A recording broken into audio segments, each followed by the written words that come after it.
सध्या बृहन्मुंबई महानगरपालिकेचं इलेक्शन चालू आहे नगरसेविका आणि नगरसेवक या पोझिशनसाठी.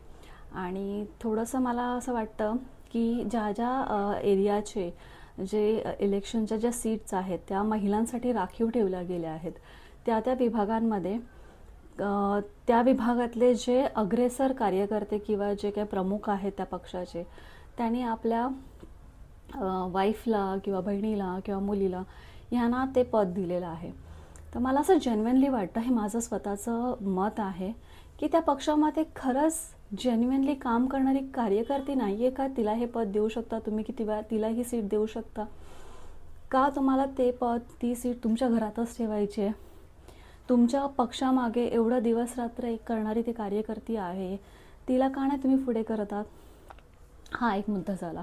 दुसरा, हा पूर्ण जो इलेक्शन प्रणाली आहे किंवा ही जी प्रोसेस आहे त्याच्यावरती मला असं वाटतं की जसं गव्हर्नमेंट भरतीज होतात तेव्हा लोकांचे अर्ज घेतले जातात, त्यांचं असेसमेंट होतं, त्यांची एक्झाम घेतली जाते, UPSC MPSCच्या एक्झाम जशा घेतल्या जातात तशा प्रकारे हे इलेक्शन्स पहिले तशा पद्धतीने घेतले पाहिजेत. You apply for that position, you get eligible for it, you need to have a knowledge for it.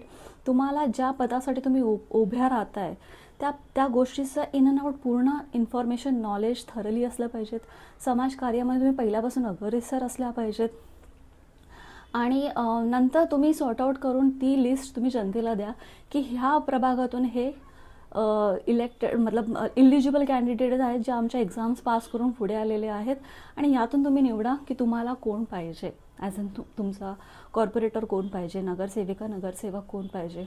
ते मला असं वाटतं की थोडंसं जेन्युइन प्रोसेस होईल, रादर दॅन जस्ट डिक्लेअरिंग की माझ्या विभागातून XYZ लढेल, ह्या विभागातून XYZ लढेल, आणि त्यामध्ये एवढी भांडणं, एवढं पॉलिटिक्स, एवढं सामदाम दंडभेद वापरला जातो to achieve that position, to achieve that seat in the party. खूप भयानक होत चाललं आहे. खूप साऱ्या स्टोरीज ऐकते आहे मी, खूप सारे किस्से ऐकते आहे की कसं इलेक्शन जिंकण्यासाठी काय काय प्रकार केले जात आहेत. तर जनता सध्या आता खूप कन्फ्युजनमध्ये आहे की कोणाला मत द्यायचं, कोण जेन्युइन कॅन्डिडेट आहे. खरंच हा जो कॅन्डिडेट किंवा हा जो व्यक्ती उभा आहे तो आमच्यासाठी नंतर उभा राहील का?